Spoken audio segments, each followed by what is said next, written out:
नमस्कार मित्रों, आज इस वीडियो का टॉपिक है ये महंगाई और रिजर्व बैंक का भ्रष्टाचार कि किस तरह से रिजर्व बैंक के भ्रष्टाचार की वजह से महंगाई बढ़ती है और उसका उपाय। रिजर्व बैंक और फाइनेंस मिनिस्टर और प्राइम मिनिस्टर ये तीन व्यक्ति जिम्मेदार हैं महंगाई के लिए, और जो भी महंगाई की वजह से दूसरे प्रॉब्लम आ रही है जैसे कि मैनिपुलेटर अमीरों की अमीरी बढ़ना। सारे अमीर खराब होते हैं ऐसा मैं नहीं मानता, आई बिलीव इन कैपिटलिज्म, पर कुछ कुछ अमीर होते हैं जिनका एक ही काम धंधा होता है कि बैंक से लोन लेना और वापस ना करना, और इस तरह से अपना जो लोन का पैसा है वो अपने खाते में एक या दूसरी तरह या तीसरी तरह से ट्रांसफर करना, और उनको लोन पे ऊपर लोन मिलती जाती है क्योंकि वो PM, finance minister, reserve bank के गवर्नर और जो बैंक के चेयरमैन और सीनियर ऑफिसर होते हैं उनको वो 20-30% दे देते हैं जितना लोन लिया उसका, और उसकी वजह से और नोट छापने पड़ते हैं क्योंकि जब लोन नहीं आया तो और नोट छापने पड़ेंगे, डिपॉजिटर को तो पैसा चुकाना ही है, और इससे इन्फ्लेशन बढ़ता है और लोगों की खरीदने का पावर कम होता है तो उनकी गरीबी बढ़ती है। अब इसमें काफी सारा न्यूमेरिकल इंफॉर्मेशन है, काफी सारा डेटा है, मैं डेटा बोलता जाऊंगा पढ़ के, पर यदि आपके पास उस समय ये किताब खुली हुई है, मेरा जो रेफरेंस मटेरियल है वो खुला हुआ है यदि, तो आपको पढ़ने में और सुनने में ज्यादा आसानी रहेगी। ये है rahulmehta.com/301.htm। मैं रिपीट करूंगा, rahulmehta.com/301.htm,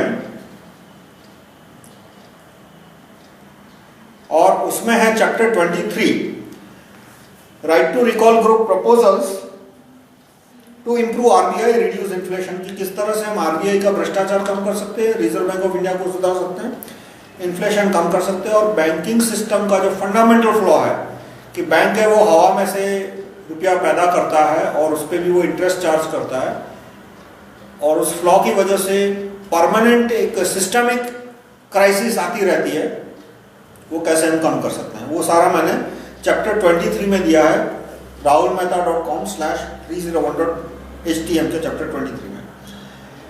तो पहले तो रुपया क्या है, रुपया क्या है यानी कि रुपये की लीगल डेफिनेशन क्या है। इकोनॉमिक्स वाले कुछ भी उटपटांग डेफिनेशन बोलते रहते हैं कि M1, M0, M3, M4, पता नहीं 15 तरह के रुपये उनकी किताब में मिलेंगे। मैं ये पूछ रहा हूं और कह रहा हूं कि लीगल डेफिनेशन क्या है rupee as defined by Reserve Bank of India. Economics की टेक्स्ट बुक कोई कानून की किताब नहीं है, कोई अथॉरिटी नहीं है, वो तो पेड इकोनॉमिस्ट ने जो जिसने जितना जिस हिसाब से पैसा मिला उसके हिसाब से उटपटांग भाषा उसने उटपटांग कंसेप्ट उसने लिख दिया। रिजर्व बैंक की डेफिनेशन क्या है, रिजर्व बैंक M3 को डिफाइन करता है। M3 भारत में जितना रुपया है रिजर्व बैंक M3 उसको बोला जाता है रिजर्व बैंक की डेफिनेशन में। M3 क्या है कि M3 के 5 कंपोनेंट है रिजर्व बैंक की परिभाषा में, वो आपको रिजर्व बैंक के वेबसाइट पे मिल जाएगा। उनका जो वीकली बुलेटिन होता है, फोर्टनाइटली बुलेटिन होता है, उसमें एक तो कि जितना करेंसी है आपकी जेब में, मेरी जेब में, किसी की अलमारी में, सारा करेंसी नोट जितना रिजर्व बैंक ने छापा है माइनस जो कि बैंक की तिजोरी में पड़ा है। जो रुपया बैंक की तिजोरी में पड़ा है वो M3 में काउंट नहीं होता। क्यों? क्योंकि वो ऑलरेडी दूसरे कंपोनेंट में काउंट हो गया। दूसरा कंपोनेंट कौन सा है? पासबुक। आपके पास जो भी पासबुक है, या तो करंट अकाउंट है तो करंट अकाउंट का स्टेटमेंट है, या तो फिक्स डिपॉजिट है तो उस पर जो लिखा है फिक्स डिपॉजिट 10 लाख की, 5 लाख की, और उस पर जितना एक्रूड इंटरेस्ट है, यानी कि savings plus current account plus fix deposit plus accrued interest, वो ऐड कर लो, वो एक दूसरा कंपोनेंट हुआ। उसके बाद का कंपोनेंट हुआ कि फाइनेंस मिनिस्ट्री ने जितना कॉइन्स छापे हैं, कुछ कुछ कॉइन्स जो है जैसे 25 पैसे का सिक्का, 50 पैसे का सिक्का, वो फाइनेंस मिनिस्ट्री छापती है, और मतलब मिंटिंग बोलते हैं। वो बहुत बड़ी रकम नहीं है, सिर्फ 10,000 करोड़ यानी प्रति हिंदुस्तानी मुश्किल से 100 रुपया भी नहीं है। और उसके बाद उसमें से एक चीज सब्ट्रैक्ट करना होता है कि जितना कर्ज रिजर्व बैंक ने और अन्य बैंकों ने बॉन्ड के द्वारा लिया है, वो सब्ट्रैक्ट करना होता है। तो M3 कितना है आज के हिंदुस्तान में, अभी के हिंदुस्तान में?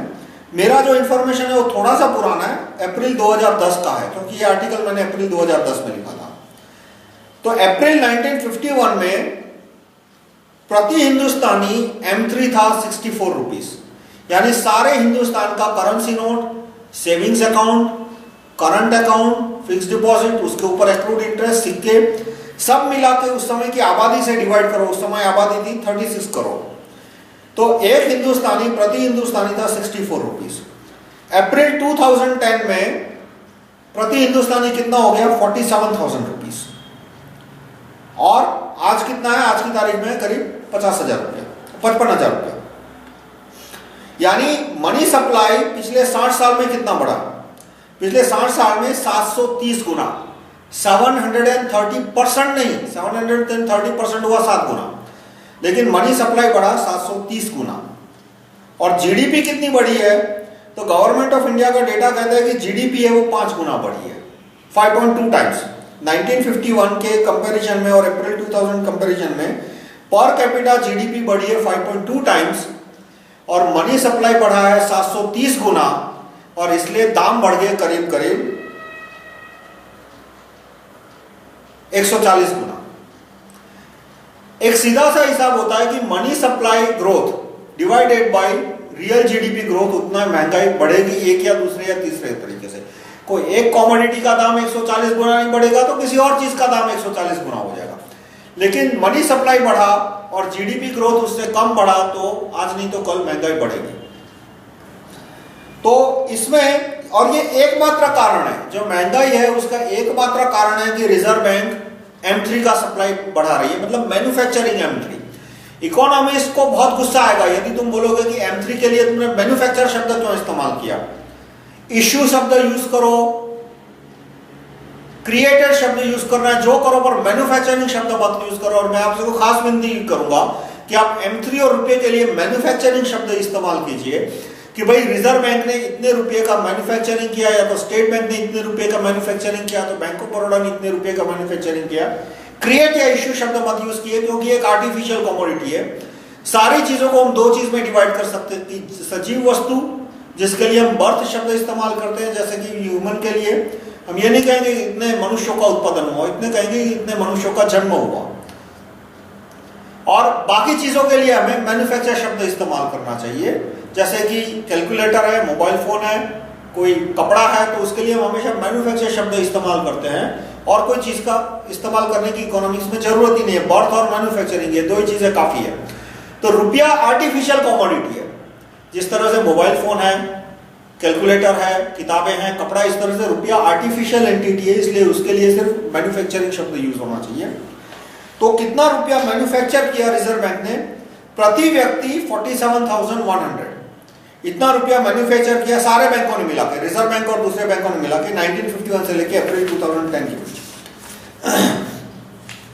अब पिछले 5-6 साल का हिसाब लीजिए, 6 साल, यानी आर्टिकल मैंने लिखा अप्रैल 2010। आप आएंगे सेक्शन, इस किताब के सेक्शन 23.2 पे, 23.2 पे मैंने 3 टेबल दिए हैं। तीसरा टेबल है अप्रैल 2004 में हिंदुस्तान की आबादी थी 108 करोड़, अप्रैल 2010 में हो गई हिंदुस्तान की आबादी 118 करोड़। और प्रति व्यक्ति रुपया कितना था? M3 प्रति व्यक्ति रुपया था 18,000 रुपया 2004 में, अप्रैल 2004 जब मनमोहन सिंह प्रधानमंत्री बने। और अप्रैल 2010 में कितना रुपया हो गया? 47,000। यानी इतना रुपया उत्पादन किया सारे बैंकों ने मिलकर, रिजर्व बैंक, स्टेट बैंक, सब मिलकर, कि रुपये पर कैपिटा रुपये का सप्लाई हो गया 2.5 टाइम्स, यानी 2.5 गुना। जबकि जीडीपी कितना बढ़ा था? 50%, यानी 0.5 टाइम्स। यानी रुपी वॉल्यूम बढ़ा 2.5 टाइम्स, जीडीपी सप्लाई बढ़ा 0.5 टाइम्स, यानी चीजों के दाम है वो डबल हो गए औसतन। कुछ चीज के दाम 10 गुने होंगे, हो सकता है कुछ चीज के दाम सिर्फ 50% या 10-20% बढ़े, जैसे कि गेहूं का दाम, तो वो डबल नहीं हुआ। गेहूं का दाम कुछ 20% बढ़ा, लेकिन जमीन का दाम वो कुछ जगह डबल हो गया, कुछ जगह 4 गुना हो गया, कुछ जगह 10 गुना हो गया। तो इस तरह से अलग अलग चीज़ों के दाम अलग अलग रेशो में बढ़ेंगे, पर ओवरऑल प्राइस इंक्रीज होगा 200%, क्योंकि मनी सप्लाई बढ़ा था पिछले 6 सालों में 2.5 टाइम्स हुआ था और जीडीपी ग्रोथ हुआ था 0.5 टाइम्स। अब शब्द आता है, यानी कि महंगाई जो है वो होती है क्योंकि M3 का उत्पादन होता है। तो सवाल आता है कि M3 का उत्पादन इंडिया में कौन करता है? M3 यानी रुपी वॉल्यूम। तो M3 का उत्पादन आप मानते होंगे कि रुपया सिर्फ रिजर्व बैंक मैन्युफैक्चर करता है। ये बात 20% सच है और 80% झूठ है। क्यों? क्योंकि जितना M3 आज हमारे बीच है उसका 20% रिजर्व बैंक ने उत्पादन किया है और बाकी 80% दूसरे बैंकों ने उत्पादन किया है। State bank of India, bank of Baroda, private bank भी उसमें आ गए। इन बैंकों ने रुपये का M3 का उत्पादन किया है। करेंसी नोट जो है उसका उत्पादन सिर्फ रिजर्व बैंक करती है। 500 के नोट, 1000 के नोट, 20 के नोट, उसका उत्पादन सिर्फ रिजर्व बैंक करती है। पर M3 के डेफिनेशन में उसका हिस्सा सिर्फ 20% है। बाकी 80% है वो fix deposit certificate, passbook, current account का स्टेटमेंट। उसका उत्पादन किसने किया है? उसका उत्पादन किया है स्टेट बैंक ऑफ इंडिया ने, अन्य सरकारी बैंकों ने और कुछ प्राइवेट बैंकों ने। और इसमें कुछ फ्रॉड लीगल सेंस में नहीं है। क्यों लीगल सेंस में फ्रॉड नहीं है? क्योंकि रिजर्व बैंक ने उन्हें परमिशन दी है कि आप नोट का उत्पादन नहीं कर सकते, लेकिन फिक्स डिपॉजिट सर्टिफिकेट का उत्पादन कर सकते हो, सेविंग्स मनी का उत्पादन कर सकते हो, सेविंग्स रुपी का उत्पादन कर सकते हो। रिजर्व बैंक ने उनको छूट कैसे दी है? पार्लियामेंट ने उन्हें छूट दी है। पार्लियामेंट ने जो reserve Bank of India act, RBI act 1935 में अंग्रेजों ने बनाया था और पार्लियामेंट ने उस एक्ट को पुनः मान्यता दी। 1951 में अमेंडमेंट करके उस एक्ट को चालू रखा, तो उस एक्ट को मान्यता मिल गई और उसके आधार पर रिजर्व बैंक ने एक लिस्ट बनाई है कि कौन कौन सी बैंकों को हम लाइसेंस दे रहे हैं रुपी क्रिएशन का। उसको वो शेड्यूल बोलते हैं। लाइसेंस शब्द का इस्तेमाल नहीं करना, इसलिए उन्होंने शेड्यूल शब्द का इस्तेमाल किया है। पर वो एक तरह से लाइसेंस ही है कि रिजर्व बैंक ने इतनी इतनी बैंकों को लाइसेंस दिया है। वो लाइसेंस कैसे मिला कि उसमें से कुछ एक तो सरकारी बैंक है, लेकिन प्राइवेट बैंक है, वो फाइनेंस मिनिस्टर, प्राइम मिनिस्टर, इन सबको रिश्वत देते हैं बड़े पैमाने पे, इसलिए उनको रुपी मैन्युफैक्चरिंग का लाइसेंस मिल जाता है। तो वो एक भ्रष्टाचार का केस हो गया।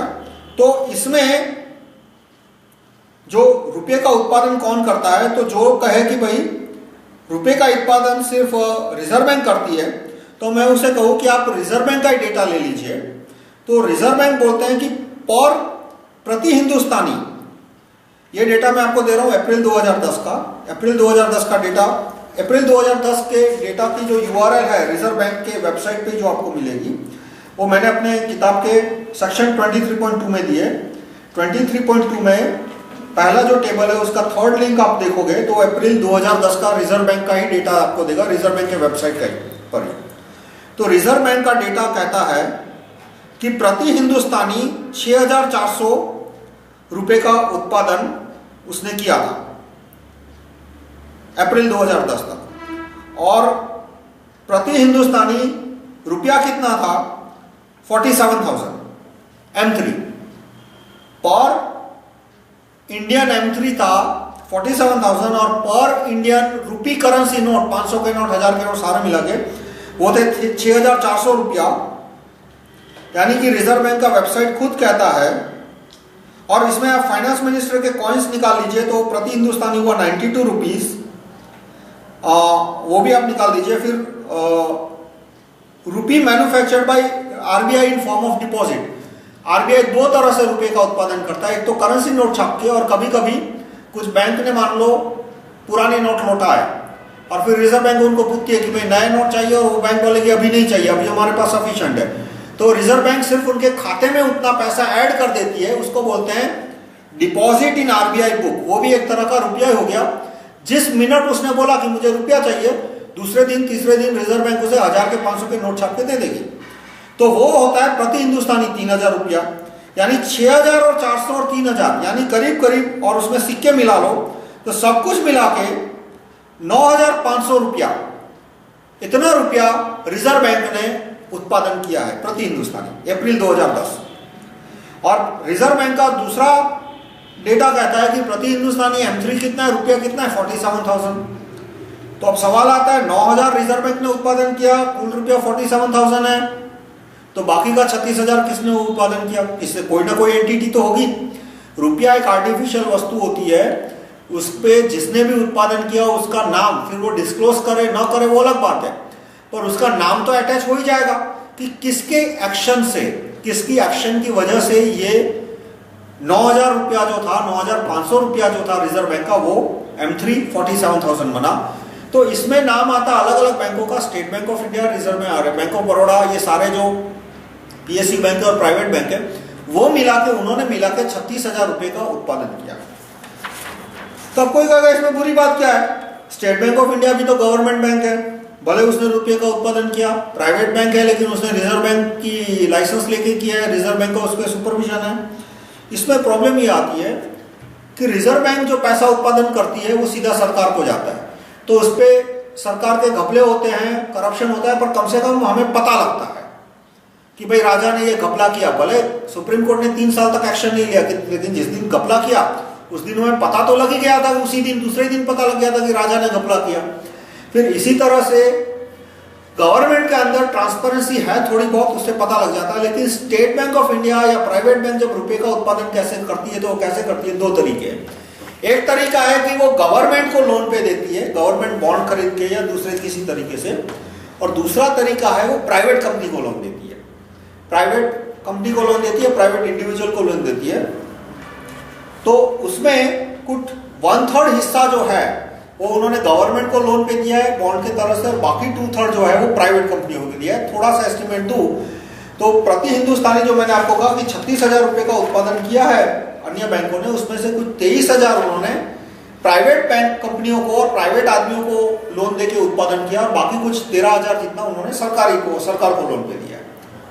तो जो सरकार को लोन पे दिया उसमें भी गलती सरकार की, वो तो साफ साफ है यदि पैसा मिसमैनेज होता है तो। अब प्राइवेट में 2 प्रकार के लोन है, एक तो जो छोटे आदमियों को देते हैं, जैसे घर का लोन है, या तो ऑटो का लोन है, या तो छोटे मोटे किसी को रोजगार के लिए 1 लाख 2 लाख को लोन दिया। उस लोन में, उसमें जिस आदमी को लोन दिया उसका इंडिविजुअल का नाम उसमें अटैच होता है। और कुछ लोन होते हैं जो कि कंपनियों को दिए जाते हैं, और प्रोजेक्ट लोन होते हैं जिसमें किसी तरह का कोलेट्रल नहीं होता। जैसे घर के लिए लोन दिया तो उसमें घर कोलेट्रल है, उस आदमी ने पैसा नहीं चुकाया, बैंक है वो घर को ऑक्शन कर देगी, ऑक्शन का पैसा बैंक में आ जाएगा। लेकिन जो प्रोजेक्ट लोन होते हैं वो सिर्फ प्रोजेक्ट प्लान रखा जाता है और उसके ऊपर 200-500 करोड़ के लोन मिल जाते हैं। अब उस प्रोजेक्ट लोन में पैसा वापस आएगा या नहीं, तो वो जिस आदमी ने प्रोजेक्ट लोन दिया उसकी नीयत पे डिपेंड करता है। उसकी नीयत है कि नहीं उसको सचमुच देश में उद्योग बढ़ाने हैं, वो खुद भी उसको बड़ा उद्योगपति बन के बहुत सारी नाम हासिल करना है और पैसा हासिल करना है, पावर हासिल करना है, तो वो उद्योग चलाएगा। लेकिन मान लो वो कबाड़ी टाइप हुआ बिजनेसमैन कि पैसा लो और चलते बनो, तो वो 500 करोड़ 1000 करोड़ का लोन लिया, वो पानी में गया। इतना ही नहीं, इसमें से कुछ और भी होते हैं कि इस 1000 करोड़ के लोन का क्या करो, तो कि इस 1000 करोड़ के लोन से और रिश्वत दो और 2000 करोड़ का लोन दो, यानी उद्योग कभी वो डालते ही नहीं है, बस लोन लेते रहते हैं और जितना लोन मिला उतना पैसा घर भेज दिया, और उसमें से जो पैसा घर भेजा उसमें से और रिश्वत देके और लोन लिया। और अधिकतर उद्योगपति दोनों काम करते हैं, वो फैक्ट्री भी चलाते हैं और साथ साथ में इस तरह के लोन भी लेते रहते हैं जिसमें वो पैसा वापस नहीं करते।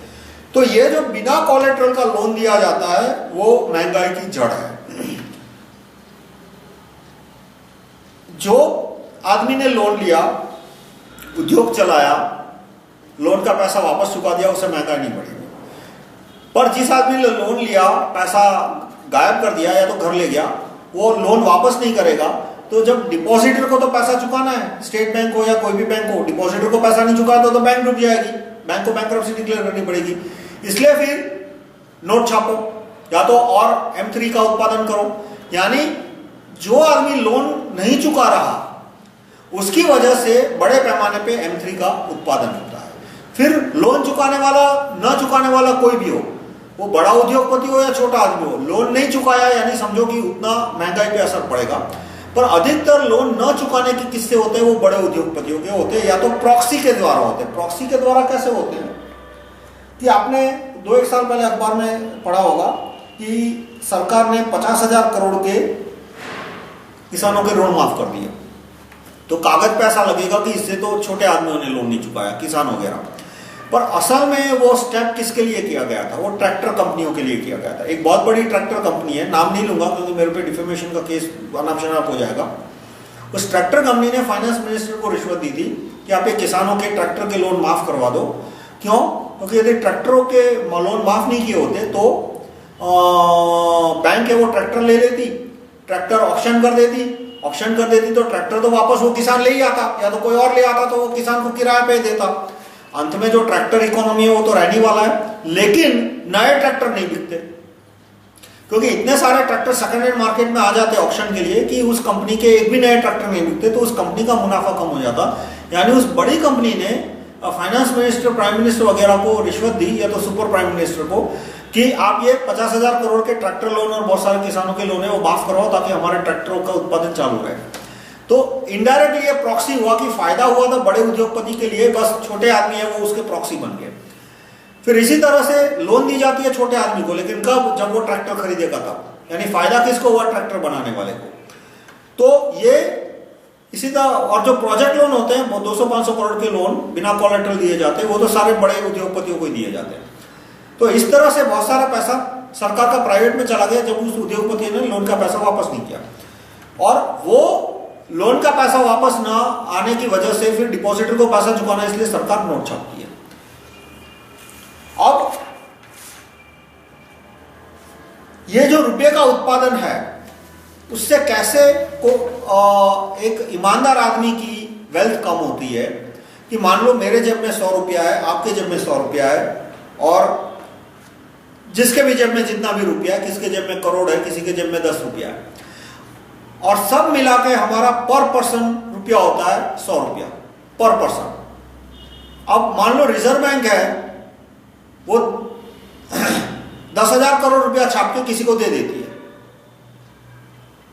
तो ऑटोमेटिकली उस आदमी की परचेसिंग कैपेसिटी बढ़ गई, और उस आदमी की परचेसिंग कैपेसिटी बढ़ गई, वो सामान खरीदने जाएगा, उसके पास 10,000 करोड़ रुपया, वो सामान खरीदेगा, तो चीजों के दाम बढ़ जाएंगे। अब मेरे जेब में तो जो 100 रुपया या आपके जेब में 100 रुपया हो तो 100 रुपये का 100 रुपया ही रहा, क्योंकि जो नया पैसा उत्पादन हुआ वो हमें तो मिला नहीं, आपको मिला नहीं, उस आदमी को मिला, तो हमारा परचेसिंग पावर कम हो गया 100 रुपये का। यानी एग्जाम्पल दूं कि मान लो 100 रुपये में 2 लीटर दूध आता था। अब जिस आदमी को पैसा मिला वो दूसरे दिन क्या बोलेगा कि भाई मुझे वो मान लो रोज का 1 लीटर दूध खरीदता था, तो आज बोलेगा मुझे 2 लीटर दूध दो, साथ में मुझे 100 ग्राम बटर दो, साथ में मुझे 100 ग्राम चीज दो। तो ऑटोमेटिकली उसने ज्यादा, तो दूध वाला दूसरे दिन दाम बढ़ा देगा कि भाई इतना सारा दूध बिक गया और कस्टमर लाइन में खड़े थे, तो क्यों मैं दूसरे दिन में चीज के दाम बढ़ा दूं। यानी जब मनी सप्लाई बढ़ता है तो चीजों के दाम बढ़ते हैं। तो जो नया रुपया मैन्युफैक्चर हुआ वो जिस आदमी को मिला उसको चांदी चांदी हो गई, उस आदमी की इकोनॉमी खिल गई।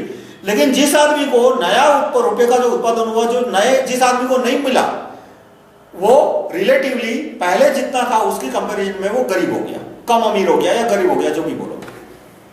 तो इस तरह से दूसरी तरह से इसी चीज को देखो तो जो 100 रुपए का जो 10,000 करोड़ का उत्पादन किया, उसका मतलब क्या हुआ कि मेरी जेब से, आपसी जेब से रिजर्व बैंक ने 10-10 रुपया ले लिया और उस आदमी को दे दिया। यानी मेरा 100 रुपया 90 रुपया होगा, आपका 100 रुपया 90 रुपया होगा। लेकिन वो छीना झपटी होती तो हमें पता लग जाता, पोल खुल जाती। इसलिए छीना झपटी ना हो, इसलिए रिजर्व बैंक के डायरेक्टर ने दूसरी तरह से उनको लूट लिया। रिजर्व बैंक के डायरेक्टर ने नोट छाप के उसको दे दिए।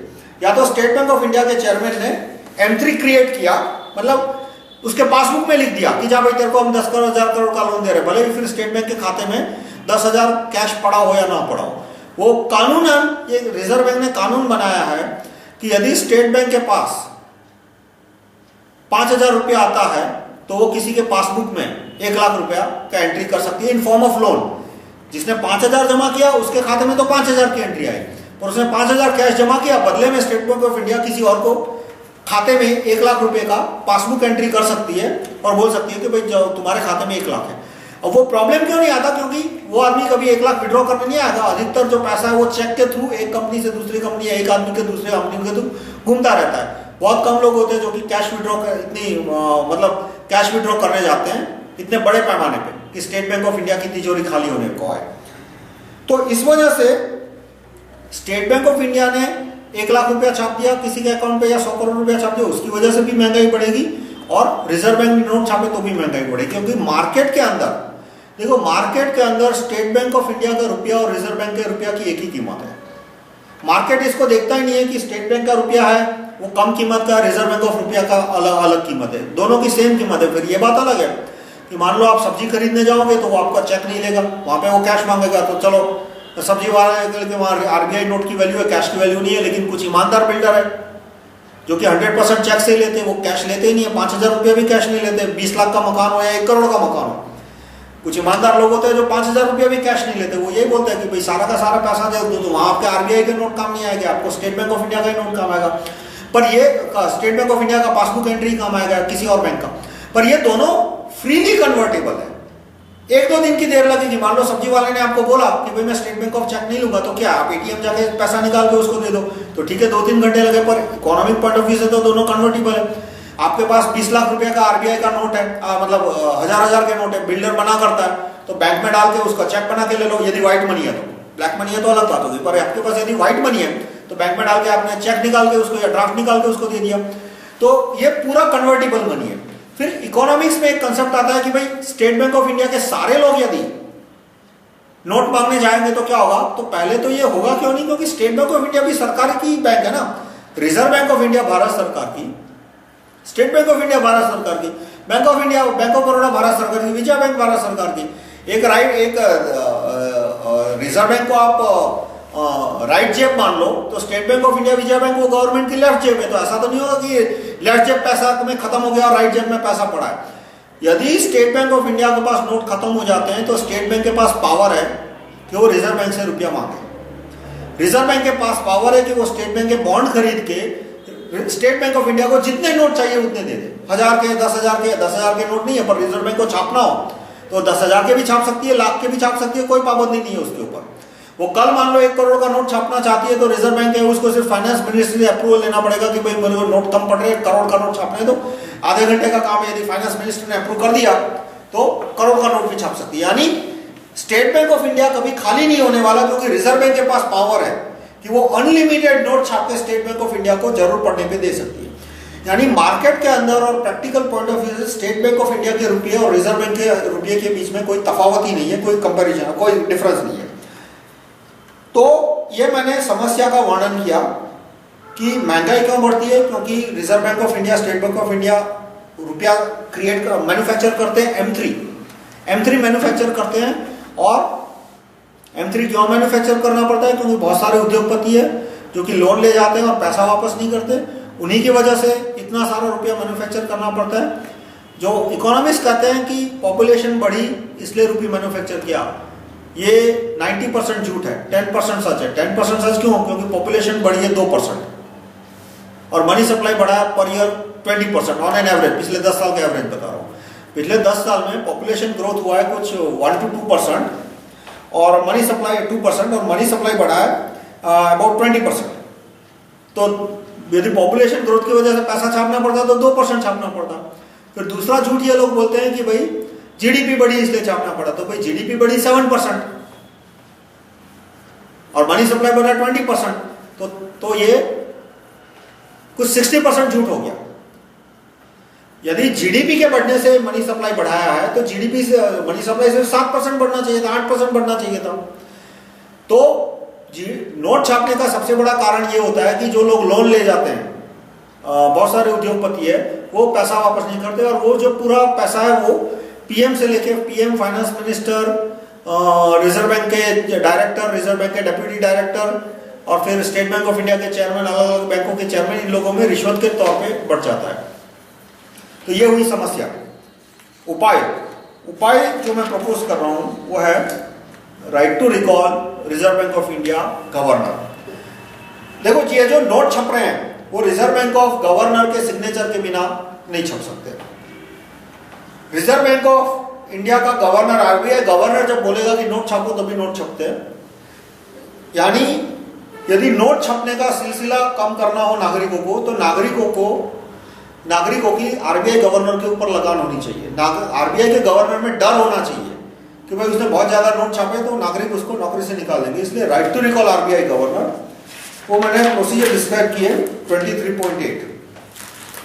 पूरा प्रोसीजर क्लॉज डिस्क्राइब किया है कि किस तरह से भारत के नागरिक रिजर्व बैंक के गवर्नर को बदल सकते हैं। इसके सारे क्लॉज कॉन्स्टिट्यूशनल है।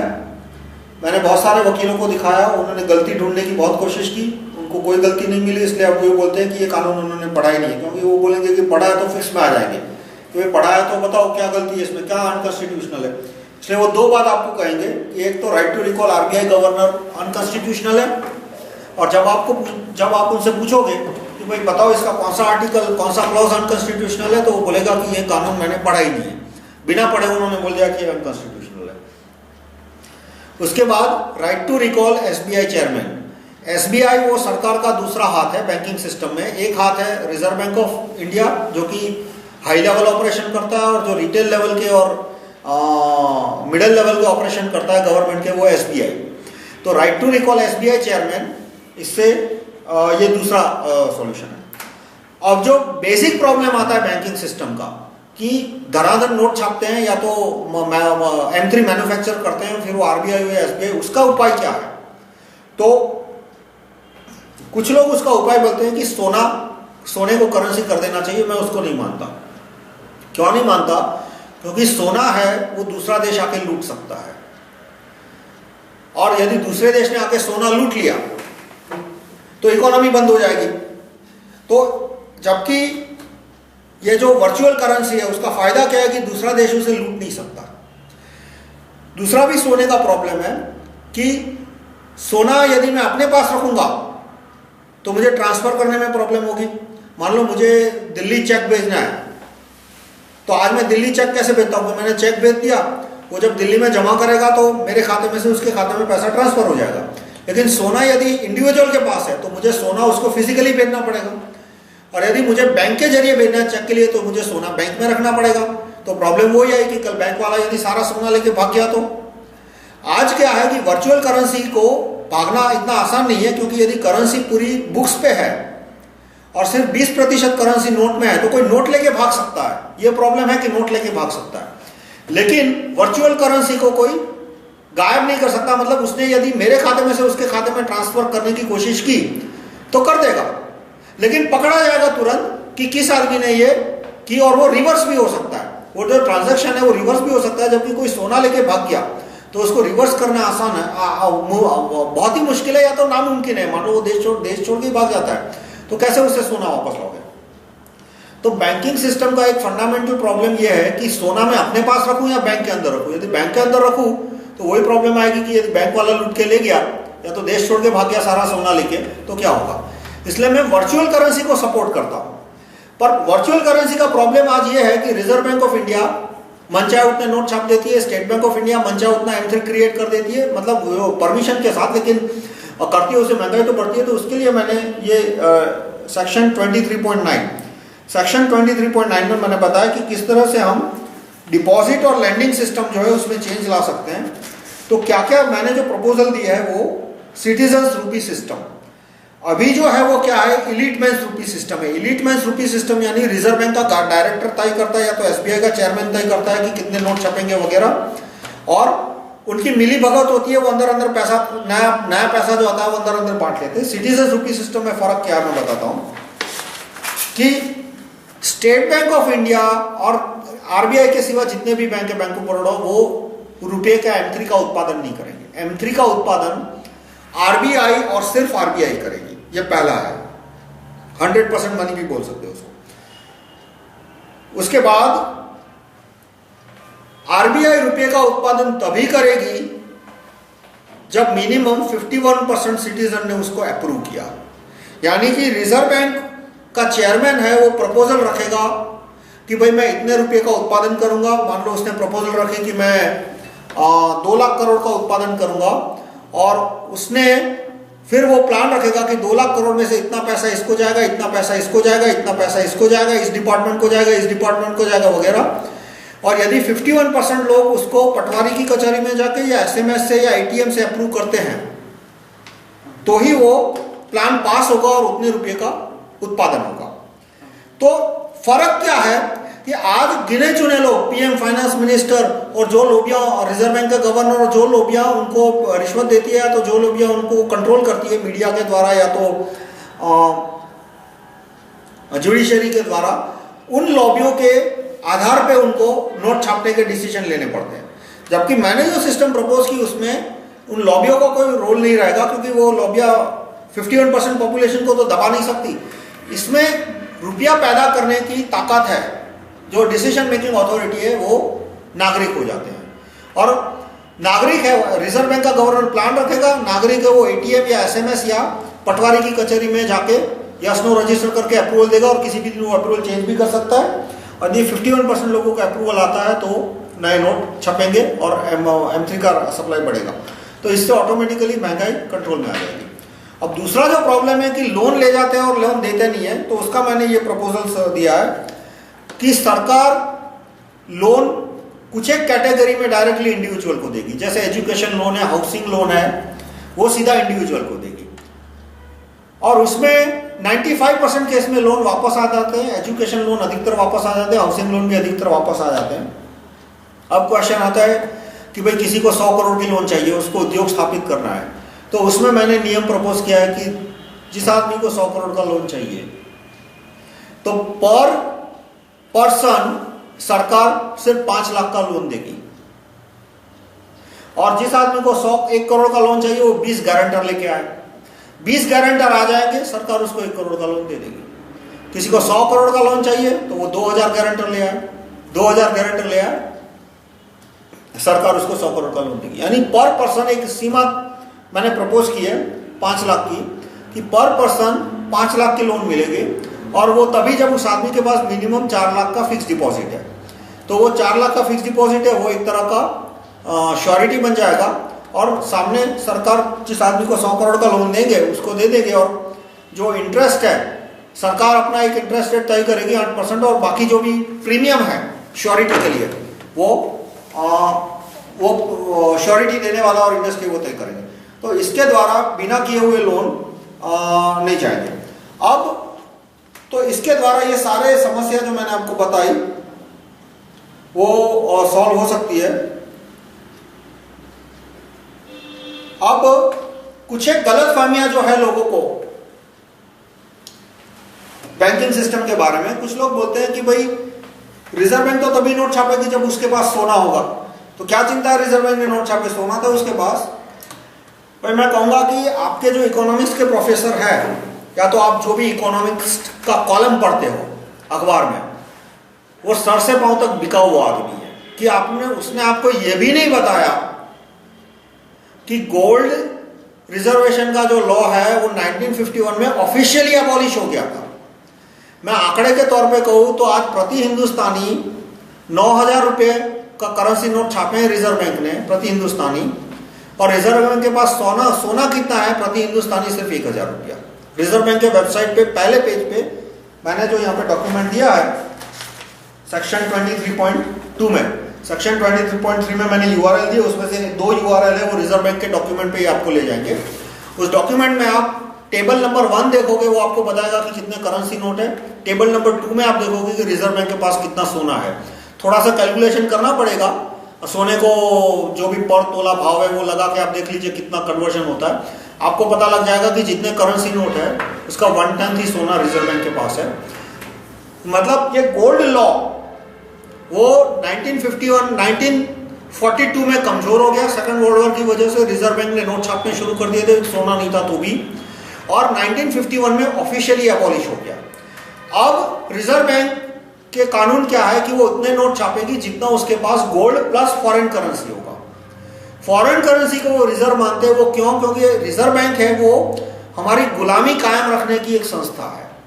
रिजर्व बैंक के पीछे का इतिहास इस तरह से है कि अंग्रेज ने जब देश छोड़ा तब अंग्रेजों की काफी सारा पावर अमेरिका के हाथ में आ गया था, क्योंकि द्वितीय विश्व युद्ध में ब्रिटेन कमजोर हो गया और अमेरिका पावरफुल हो गया था। और उसमें यह भी था कि अमेरिका और यूरोप की काफी सारी जो इलीट थे, जो धनिक लोग थे, वो अमेरिका में शिफ्ट हो गए थे, इसलिए पावर सेंटर अमेरिका बन गया था। तो उन्होंने देखा कि हम हिंदुस्तान पे अपना शासन कैसे करें।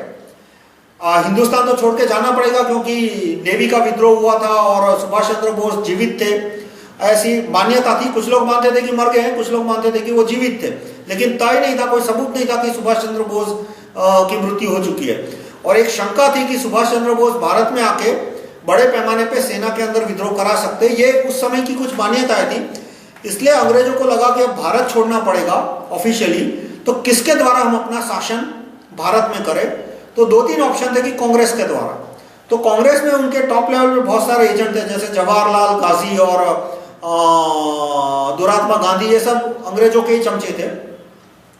पर कमी यह थी कि कांग्रेस में ग्रासरूट का भी रोल था। तो ग्रासरूट ने यदि सरदार वल्लभ भाई पटेल जैसे को पीएम बना दिया, तो या तो एक जनरेशन के बाद दूसरी जनरेशन के बाद जैसे जैसे नए नेता आएंगे कांग्रेस में, उसमें देश के लोग आते जाएंगे, यानी विदेशों के एजेंटों का पावर कम हो जाएगा। यानी कांग्रेस एक एंटिटी थी जिसके द्वारा वो कंट्रोल कर सकते इंडिया को, पर वो डिपेंडेबल एंटिटी नहीं थी। दूसरा था आईएएस। अधिकतर आईएएस जो उस समय थे 1947 में, वो ब्रिटिशर के लिए वफादार थे। लेकिन आईएएस में भी वही था कि हर साल रिटर्न एग्जाम होगा, नए लोग आएंगे और वो लोग तो ब्रिटेन को वफादार नहीं रहेंगे। तो दो एंटिटी उन्होंने पसंद की कि जिसके द्वारा वो देश पे सत्ता कर सके। एक तो थी हमारे सुप्रीम कोर्ट और हाई कोर्ट और reserve Bank of India. Supreme court में क्या था कि जज के लड़के जज बनते हैं, हाई कोर्ट में भी जज के लड़के जज बनते हैं। जज के लड़के या तो उनके रिश्तेदार, या तो कभी पब्लिक प्रोसिक्यूटर का रिश्तेदार जज बनेगा और जज का रिश्तेदार है वो पब्लिक प्रोसिक्यूटर बनेगा। मतलब थोड़ा बहुत उनमें हेरफेर होता रहता है। या तो कोई जज का लड़का है वो यूनिवर्सिटी का वाइस चांसलर बनेगा, यूनिवर्सिटी का वाइस चांसलर का भतीजा है वो जज बनेगा। थोड़ा इंटेलेक्चुअल और जज में भी क्रॉस ओवर होता है। पर अंग्रेजों ने जुडिशरी में अपने जो खास चमचे थे उनको बिठा दिया, और जुडिशरी इस तरह से वो रखे गए कि जज के लड़के या जज के रिश्तेदार जज बनेंगे। और इस तरह से उन्होंने एक ऐसी फोर्स इंडिया में रहेगा which will be loyal to the foreigners. और दूसरा था रिजर्व बैंक ऑफ इंडिया, कि रिजर्व बैंक ऑफ इंडिया में भी उन्होंने अपने आदमी रखे और एक तरह का दबाव डायरेक्टली या इनडायरेक्टली प्रधानमंत्रियों के, क्योंकि रिजर्व बैंक का जो आदमी आएगा वो लंदन स्कूल ऑफ इकोनॉमिक्स का होना चाहिए या हार्वर्ड का होना चाहिए। तो इसके द्वारा उन्होंने कैसे ये डोमिनेशन इन्फोर्स किया कि यदि किसी आदमी को आरबीआई में सीनियर पोजीशन चाहिए तो उसको लंदन स्कूल ऑफ इकोनॉमिक्स में जाना पड़ेगा। वहां उसको वो इवोल्यूएट करेगी कि ये आदमी अंग्रेजों का गुलाम बन के रहेगा या उसमें नेशनलिस्टिक टेंडेंसी है। यदि उसमें राष्ट्रवादी टेंडेंसी है तो उसको वो रिजर्व बैंक में सीनियर पोजीशन मिलेगी नहीं। यदि वो गुलाम मानसिकता का है, मनमोहन सिंह जैसे, तो ही उनको रिजर्व बैंक में सीनियर पोजीशन मिलेगी। तो रिजर्व बैंक है वो कंट्रोल, विदेशों का कंट्रोल, यानी अमेरिका का, ब्रिटेन का कंट्रोल चालू रखने के लिए एक संस्था थी। Right to recall RBI governor आएगा तो ये बंद हो जाएगा सब कुछ, क्योंकि उस समय आरबीआई का गवर्नर है वो सीधा प्रजा के कंट्रोल में होगा। यानी right to recall RBI governor इसको खत्म कर देगा इस पूरे प्लान को। पर जो भी प्लान रहा उसकी वजह से ये कानून बना आरबीआई के अंदर कि आरबीआई उतने ही नोट छापेगी जितना उनके पास डॉलर होगा। यानी किसी ने $1 जमा किया तो रिजर्व बैंक 50 रुपया छाप के देगी, किसी ने वो डॉलर वापस ले लिया तो रिजर्व बैंक 50 रुपया मार्केट से वापस ले लेगी। तो अभी सोने का स्टैंडर्ड मैं कहूंगा 1951 में अबॉलिश हो गया। और यदि आपके मन में मान्यता है कि रिजर्व बैंक सोने के सामने रुपया छापती है तो मैं कहूंगा कि आपके इकोनॉमिक्स कोर्स जिसने पढ़ाया उसको जाके 2 चापट मारिए, और जो आदमी के आप इकोनॉमिक्स के कॉलम पढ़ रहे हैं उसके वो एक सर से पांव तक झूठा आदमी है, यानी वो सच छुपाने वाला आदमी है। 2 प्रकार के झूठे होते हैं, एक तो जो झूठ बोलता है, ऐसे झूठे तो कम मिलेंगे, एक्सपोज हो जाएंगे, लेकिन कुछ लोग होते हैं जो सच को छुपाते हैं, इंपॉर्टेंट सच को। तो एक इतना बड़ा महत्व का सच उसने आपसे छिपाया कि गोल्ड स्टैंडर्ड 1950 में ऑफिशियली अबॉलिश हो गया था। तो वो आदमी सच छुपाने वाले झूठा है और उस झूठे को आपको हमेशा के लिए बॉयकॉट कर देना चाहिए। उसको बोलो कि भाई इतना महत्वपूर्ण सच आपने हमें बताया नहीं, आज से मैं आपको बॉयकॉट कर रहा हूं। तो मैं समराइज करूंगा, रिजर्व बैंक महंगाई क्यों बढ़ती है? क्योंकि रिजर्व बैंक नोट छापता है और स्टेट बैंक ऑफ इंडिया वगैरह M3 का उत्पादन करती है। M3 क्या है? रुपये की लीगल डेफिनेशन। इकोनॉमिक्स वालों को जो बोलना है बोले। M3 की लीगल डेफिनेशन क्या है वो आपको रिजर्व बैंक के वेबसाइट पे मिलेगी। उनके जो M3 का काउंट है कि M3 प्रति हिंदुस्तानी है 60,000 रुपया, तो उससे आपको मिल जाएगी कि भाई M3 की डेफिनेशन क्या। कोई तो डेफिनेशन होगी जिसके आधार पर उन्होंने ये आंकड़ा दिया। महंगाई क्यों बढ़ती है? क्योंकि M3 का उत्पादन होता है। M3 का उत्पादन क्यों होता है? क्योंकि कुछ एक झूठे उद्योगपति है जो कि उद्योग के नाम पे पैसा ले जाते हैं, लोन वापस नहीं करते और नोट छापने पड़ते हैं, महंगाई बढ़ जाती है। महंगाई का दुष्परिणाम क्या है? नोट छपे, जिस आदमी को नोट मिले, नए छपे हुए नोट, वो मालामाल हो गया। जिस आदमी तक, यानी जो गरीब आदमी है, नीचे के आदमी है, जिनके पॉलिटिकल कॉन्ट्रैक्ट कम है, बैंकों के साथ कॉन्ट्रैक्ट कम है, उनको नोट नहीं मिले या तो बहुत बाद में मिलेंगे, साल 2 साल 5 साल बाद, उनको नोट नहीं मिले, उनकी परचेसिंग पावर कम हो गई, वो रिलेटिवली गरीब हो गए। इसका उपाय क्या है? Right to recall RBI governor, यानी कि पब्लिक आरबीआई गवर्नर को निकाल सके, और right to recall SBI governor chairman, यानी पब्लिक एसबीआई चेयरमैन को निकाल सके। दूसरा, SBI can not manufacture M3, only RBI can manufacture M3, इस तरह का कानून पास किया जाए।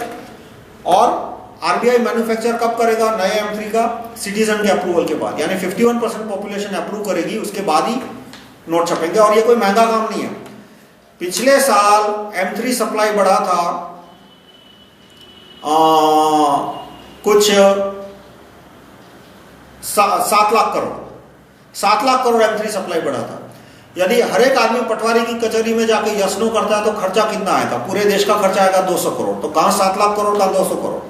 और यदि ये प्रोसीजर एटीएम और एसएमएस पे आ जाएगी तो खर्चा कम हो जाएगा 2-5 करोड़, यानी 7 लाख करोड़ का कैश, अरे 7 लाख करोड़ का M3 का उत्पादन करना है या नहीं, वो तय करने की प्रोसीजर की कीमत क्या है? 5-6 करोड़, यानी 0.01% भी नहीं हुआ। तो इसके द्वारा हम बैंकिंग सिस्टम में डिसिप्लिन ला सकते हैं। और लोन देने की बात आई एंड में, तो कुछ इंडिविजुअल लोन दिए जाएंगे, हाउसिंग लोन, एजुकेशन लोन, और जो बाकी बड़े लोन हैं उसके लिए जिस आदमी को 100 करोड़ का लोन चाहिए वो 2-3 हजार गारंटर ले आए, जिसको 10,000 करोड़ का लोन चाहिए वो 2 लाख गारंटर ले आए। मतलब कि आपके पास जितने गारंटर होंगे उस हिसाब से आपको इंडस्ट्रियल लोन मिलेगी। गारंटर नहीं है तो लोन नहीं मिलेगी। तो इसके द्वारा हम ये करेंसी प्रॉब्लम को सॉल्व कर सकते हैं। धन्यवाद।